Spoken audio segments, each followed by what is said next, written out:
and we are reading Pema Chodron's book, Comfortable with Uncertainty. For those of you who are just joining us, I started reading this book in a chapter at a time here on Facebook and YouTube. A couple weeks ago, the word uncertainty kept spinning around in my head moment by moment, and I was like, I really feel like I need to do something to help myself with these feelings that I was having regarding the uncertainty, surrounding the COVID-19 pandemic. And I remember I bought this book several years ago, and like many books, never read it. So I thought, this is something that I can do, and just read a chapter a day, and the chapters are like a page and a half, and then talk about it, and invite you to respond back, in the comments about any of the thoughts that you have with the readings or how the readings are affecting you. That'd be awesome. I'd love to have a conversation. But anyway, I'm going to jump in. Today we're reading chapter 16. I will admit that I have not read chapter 16, so this will be the first time that I am hearing it along with you. So chapter 16, the Dharma. The Dharma, the Buddha's teaching, is about letting go of the storyline and opening to what is, to the people in our life, to the situations we're in, to our thoughts, to our emotions. We have a certain life, and whatever life we're in is a vehicle for waking up. Often we hear the teaching so subjectively that we think we're being told what is true and what is false. But the Dharma never tells us what is true and what is false. It just encourages us to find out for ourselves. However, because we have to use words, we make statements. For example, we say, the everyday practice is simply to develop complete acceptance of all situations, emotions, and people. That sounds like to do this is what's true, and not to do this would be false. But that's not what it means. What it means is that we can find out for ourselves what is true and what is false. Try to live that way and see what happens. You'll come up against all your doubts and fears and hopes, and you'll grapple with that. When you start to live that way, with that sense of, what does this really mean? You'll find it quite interesting. After a while, you forget that you're even asking the question. You just practice meditation, or you just live your life, and you have insight, a fresh take on what is true. Insight comes suddenly, as though you've been wandering around in the dark, and someone switches on all the lights and reveals a palace.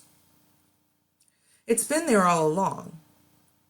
It feels as if we've discovered something that no one else ever knew, and yet it's completely straightforward and simple.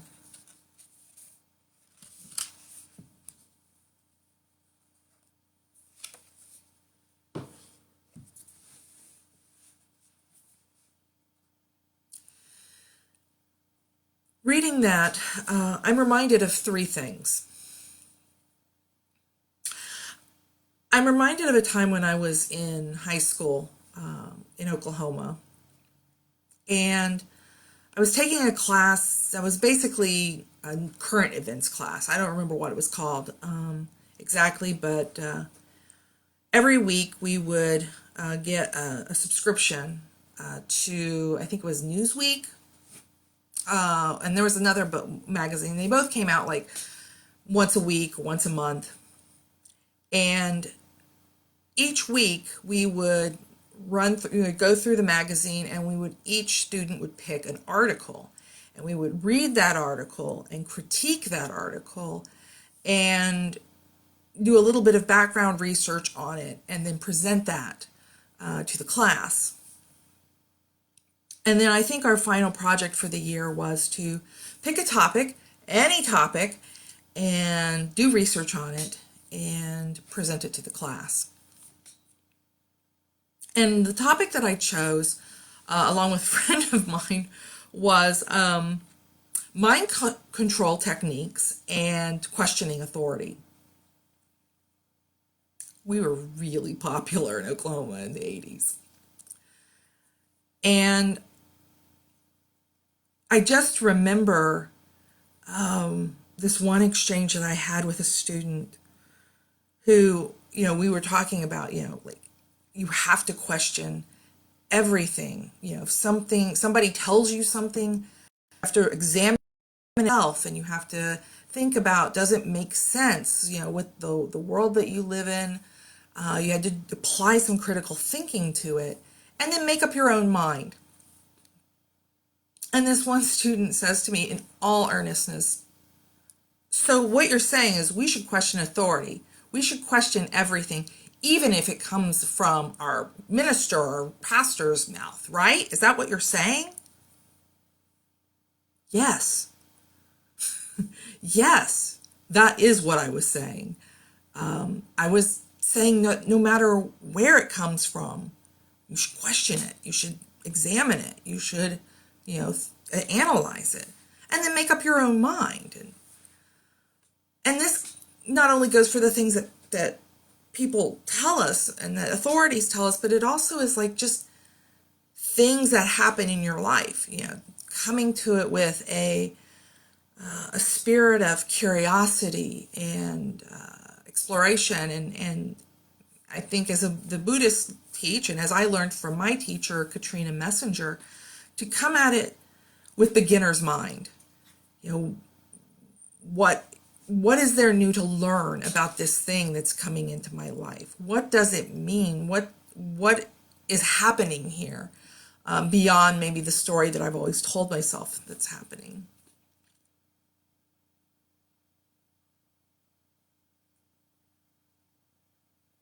And that was the second thing that I am reminded of in reading this chapter is a teaching from Wendy Palmer in her intuitive body work.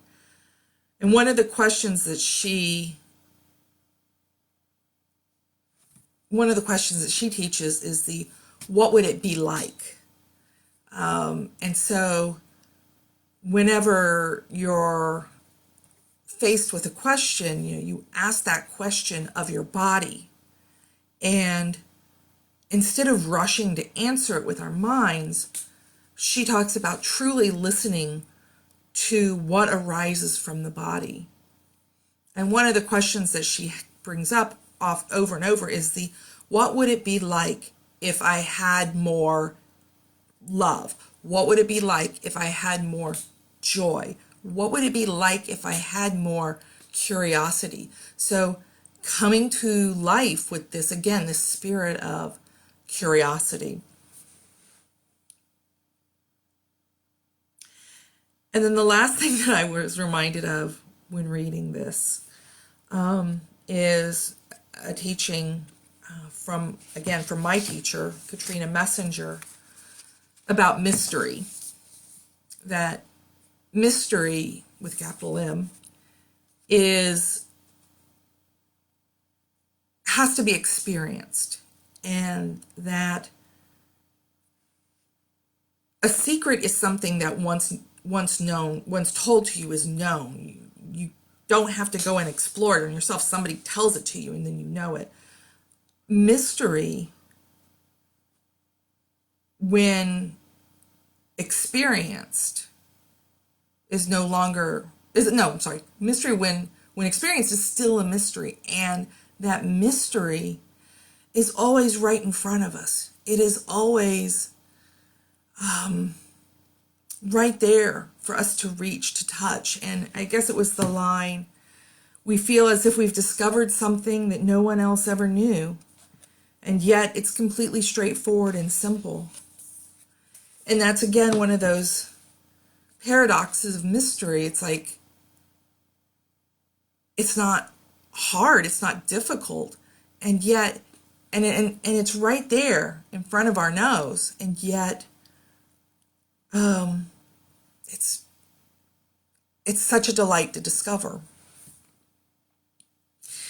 And so I want to invite all of us to, in this time of uncertainty, it feels like everyone's saying that, in this time of uncertainty, to try to approach our lives, our day-to-days, our emotions,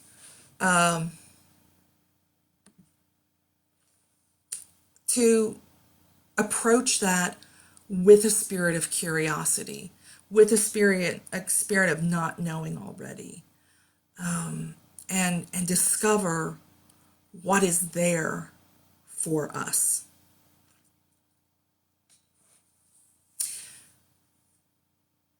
And as always, remember that I love you, I see you,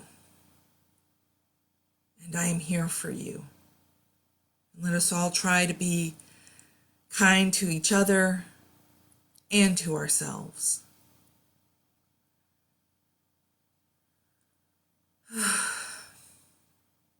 I will see you tomorrow. Peace. Blessed be.